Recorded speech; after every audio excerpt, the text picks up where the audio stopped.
The first time I realized my mother had sabotaged my wedding vendor, I was standing in the middle of my living room holding a phone that suddenly felt heavier than it should. "I'm really sorry," the florist said gently. "But after the call I received from your mother, I assumed the wedding was canceled." Canceled? The word echoed in my head like a dropped glass shattering across tile. "My mother?" I asked slowly. "Yes." She said you couldn't afford the arrangements anymore, and that I should release the date. My stomach twisted, because I had never told her that. And suddenly, the most important day of my life was unraveling thread by thread. And the person pulling the threads was my own mother. But what she didn't know, what she couldn't have known, was that the woman she had just tried to manipulate wasn't someone who scared easily. And the truth waiting for my mother was about to turn my wedding into the most unforgettable lesson of her life. Growing up, my mother had always been the kind of woman who needed control the way other people needed oxygen. She didn't just attend events, she ran them. She didn't offer opinions, she imposed them. My childhood was a long list of decisions, made for my own good, my clothes, my friends, my college major, even the apartment I lived in after graduation. So when I told her I was engaged to Daniel, she smiled the way someone smiles when they're pretending to be happy.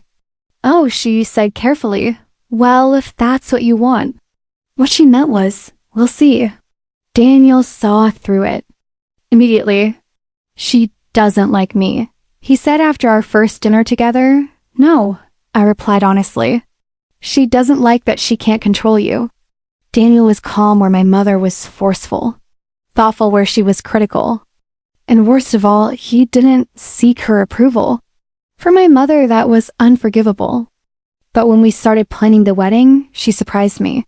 She offered to help. "I want your day to be perfect," she said, clasping my hands with an expression that looked almost sincere. For a moment, I let myself believe it. Maybe she was trying. Maybe things could be different. So I included her in the planning. I showed her the venue, a beautiful lakeside estate with wide windows and soft gardens that looked like something from a storybook.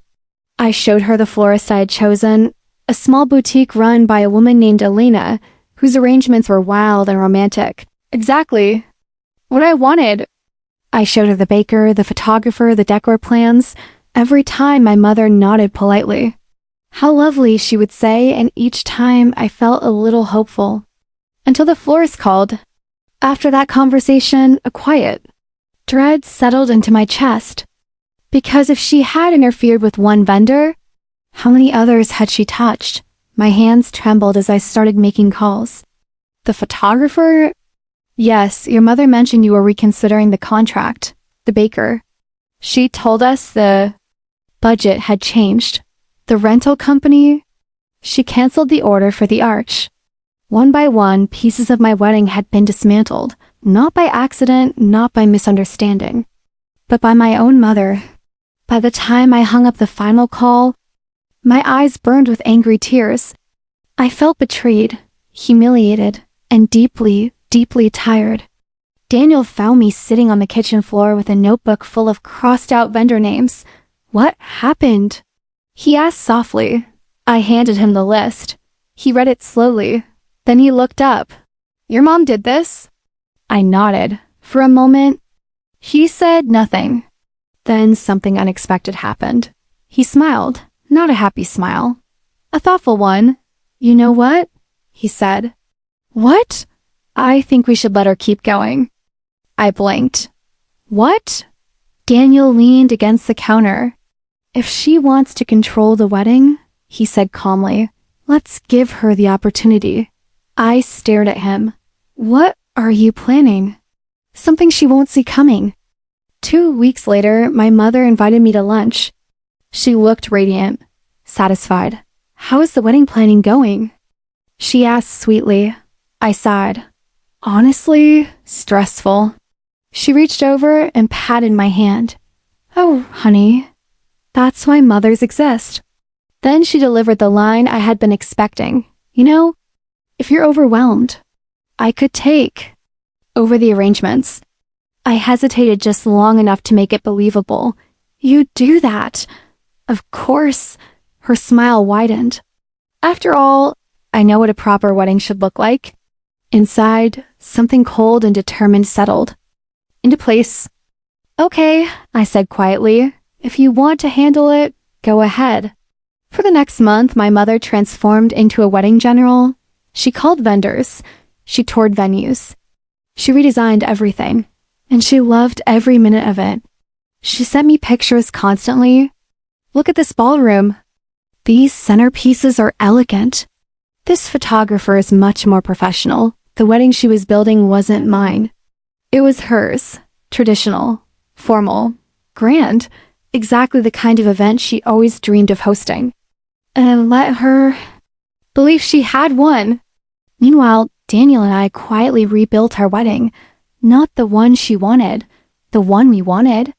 We rehired Elena the florist, the lakeside venue, the small band we loved.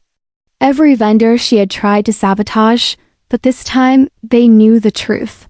And every single one of them agreed to help. The plan was simple.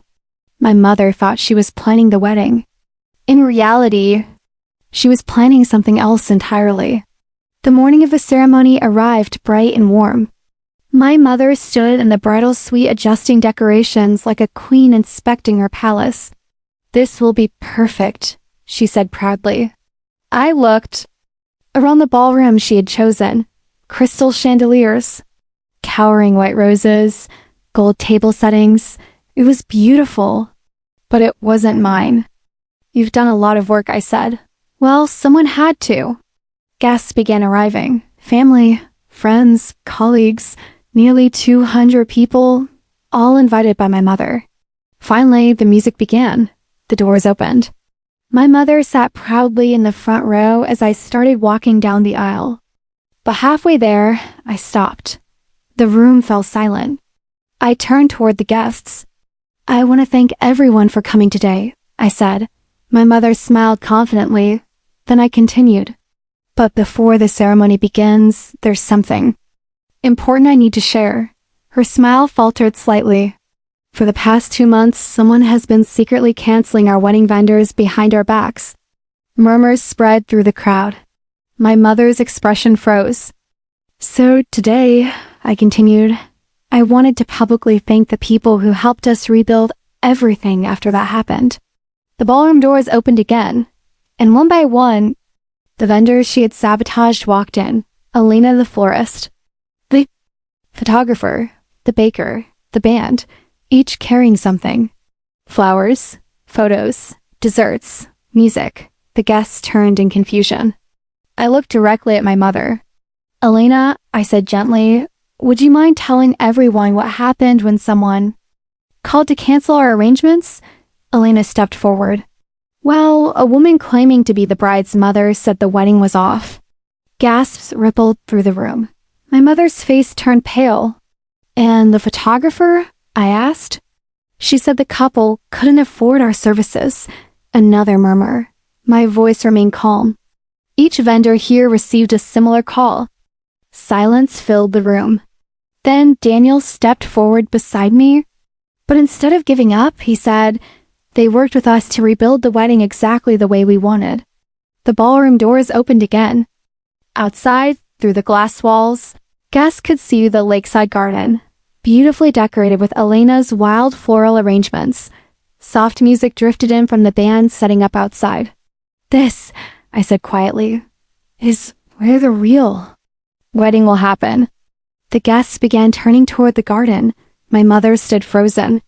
"I thought you might enjoy the event you planned," I told her gently, "since it reflects your vision so perfectly." Then I added softly, "But the wedding belongs to us." And with that, 200 guests stood up and followed us outside, leaving my mother sitting alone in the ballroom she had created. The garden ceremony was everything I dreamed of.